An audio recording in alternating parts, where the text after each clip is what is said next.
का जो वर्णन है करा, 12 शिवरात्रि का जो स्मरण करा, 5 बेलपत्र का जो वर्णन किया, वो बेलपत्र का मैं भी उसको चढ़ाना प्रारंभ करूं।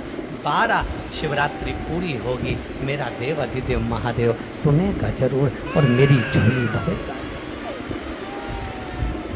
अब इसमें एक नियम भारी है, वो नियम का स्मरण करना कि नियम कैसा चाहिए। आप कर्जे में हो गए, परेशान हो गए, टेंशन में आ गए, जिंदगी बेकार सी लग रही है, निवेदन है मेहनत करना। जो काम को कर रहे हो, जो दुकान लगा रहे हो, जो कार्य कर रहे हो, ठेला चला रहे हो, ऑटो चला रहे हो, चलाते रहो, पर उसके साथ में बाबा पर भरोसा रखो। इसमें एक नियम भारी है। कौन सा नियम? कि मान लो 12 शिवरात्रि में आप 1-2 शिवरात्रि शिव जी के मंदिर पहुंच गए, तीसरी शिवरात्रि पर भूल गए या किसी कारणवश कहीं दूर चले गए, ना जा पाए, तो घर के जितने सदस्य हैं सबसे निवेदन है कि 12 महीने की शिवरात्रि का नियम बना रहे हो तो घर के सभी लोग बेलपत्र चढ़ाने का नियम बनाओ। उसका कारण ये है, घर का एक व्यक्ति अगर बाहर चले भी गया, घर का दूसरा व्यक्ति शिवरात्रि को भूल भी गया, घर का तीसरा व्यक्ति किसी कारणवश काम में लग भी गया, तो घर का चौथा व्यक्ति तो शिवरात्रि याद रखेगा और हमारा नियम पूरा हो जाएगा। नियम पूरा हुआ तो हमारा कार्य हम उस नियम को पूरा गया है। महामृत्युंजय मंत्र का यदि हम किसी ब्राह्मण से अनुष्ठान करवा रहे हैं, महामृत्युंजय मंत्र का यदि हम किसी ब्राह्मण से अनुष्ठान करवा रहे हैं, शिव महापुराण की कथा कहती है अनुष्ठान पत्नी करवा रही है या पति करवा रहा है, सास करवा रही है या ससुर करवा रहा है, घर का जेठ करवा रहा है या जेठानी करवा रही है। शिव महापुराण की कथा कहती है जितने लोग आपके घर में रह रहे हैं, जितने लोगों के साथ आप 24 घंटे घर के अंदर रह रहे हैं, जब हम पशुपति व्रत करें या महामृत्युंजय का अनुष्ठान किसी ब्राह्मण से करवा रहे हैं या मंदिर में हम अनुष्ठान करवा रहे हैं, तो भी हमारे चित्तवृत्ति से हमारे परिवार वालों को ये मालूम होना चाहिए कि मैंने उन ब्राह्मण के द्वारा अपने परिवार के हित के लिए, अपने बुजुर्ग के हित के लिए, अपने घर के हित के लिए मैंने महामृत्युंजय का अनुष्ठान करवाया है। उसका पुण्य 4 गुना बढ़ता है, जिससे घर के लोगों में कोई विस्मयता उत्पन्न ना हो।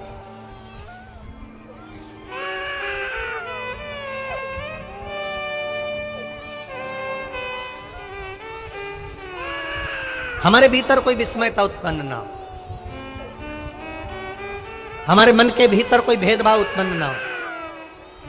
और हम तो यहां तक कहेंगे, आप अगर शंकर जी के मंदिर में जा रहे हो, 1 लोटा जल चढ़ा रहे हो, शंकर जी के मंदिर में पहुंचकर 1 लोटा जल समर्पित कर रहे हो, तो भी आपके घर के लोगों को मालूम होना चाहिए कि ये पास वाले शिव मंदिर में गई है, मेरे पास के मंदिर में मेरा घर का बच्चा शंकर जी को जल चढ़ाने गया है, मेरा पति पास के मंदिर में शंकर भगवान को जल समर्पित करने के लिए गया है। ये घर के लोगों को ज्ञात होना चाहिए।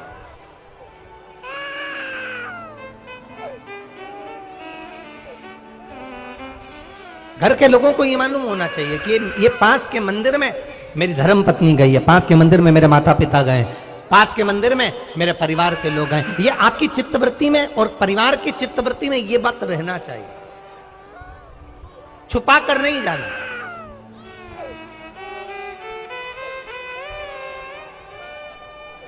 छुपा कर भगवान के मंदिर में नहीं जाना, छुपा कर पशुपति व्रत नहीं करना। महाराज, शिव महापुराण की कथा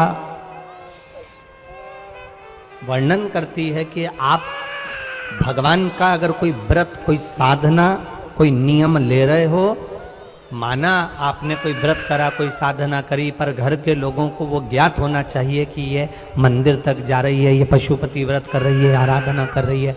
आज माता पार्वती जी ने शिव जी के सम्मुख में ये बात कह दी कि मैं एकांत में जाकर भगवान का तप करना चाहती हूँ और एकांत में बैठकर तप करना चाहती हूँ, और उस तप का जो पुण्य है वो आपको देना चाहती हूँ। शंकर भगवान ने तुरंत माता पार्वती जी से कहा, सुनो जगत जननी, सुनो जगदम्बा,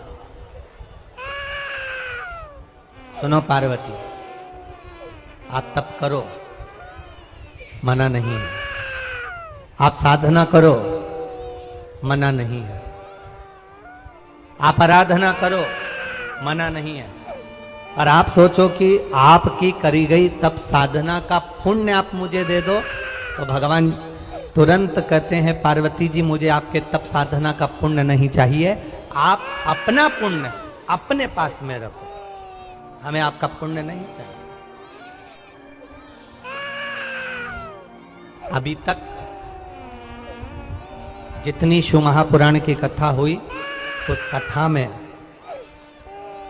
आज तक ये बात नहीं निकली जो आज आप लोगों के बीच में इस भोपाल नरेला विधानसभा में जो कथा चल रही है, इसमें ये कहना चाह रहे हैं। बड़ा ध्यान लगाकर सुनना। आप अगर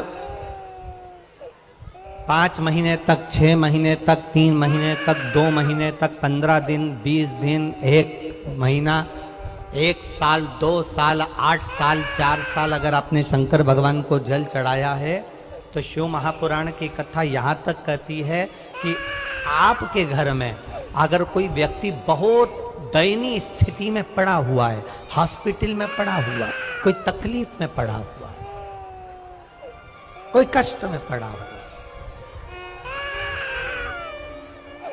तो आप जब भगवान शिव को जल समर्पित करो तो बाबा से ये विनती कर कर भी जल समर्पित कर सकते हो कि मेरे परिवार का एक व्यक्ति, उसका ये साथ में ये हो गया और वो हॉस्पिटल में पड़ा, उसका नाम ये है, गोत्र ये है।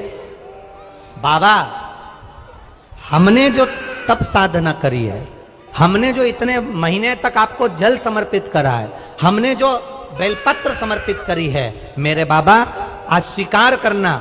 और जो हॉस्पिटल में पड़ा है, जो कर्जे में लदालूम पड़ा है, जो तकलीफ भोग रहा है, ऐसी कृपा करना बाबा कि मेरे 2 महीने जो मैंने जल चढ़ाया है, उस चढ़ाए गए जल का पुण्य मैं उसके खाते में देती हूं और उसको ठीक कर देना। यह पुण्य का भाग,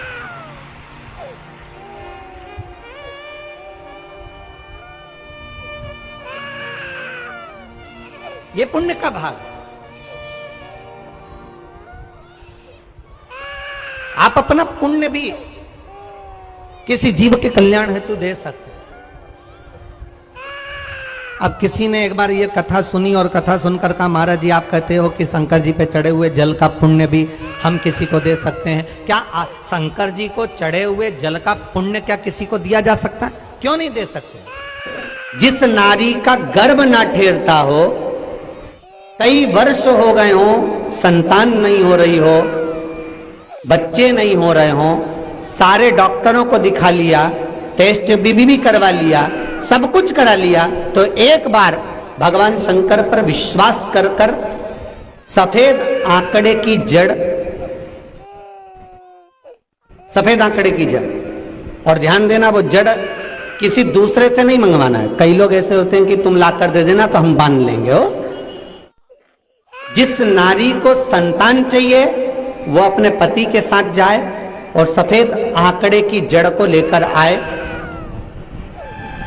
रजस्वला धर्म के 7वें दिन उस जड़ को शंकर जी के मंदिर में लेकर जाए, तुमरुका जी का नाम लेकर 21 बार घुमाए और फिर आखिरी में अपना नाम और गोत्र बोले, पति का नाम बोले, झोली पसार कर बाबा से विनती कर कर कि मेरे घर में भी संतान हो, ऐसी प्रार्थना कर कर उस जड़ को लाल धागे में मंदिर के अंदर ही कमर में उसको बांध ले।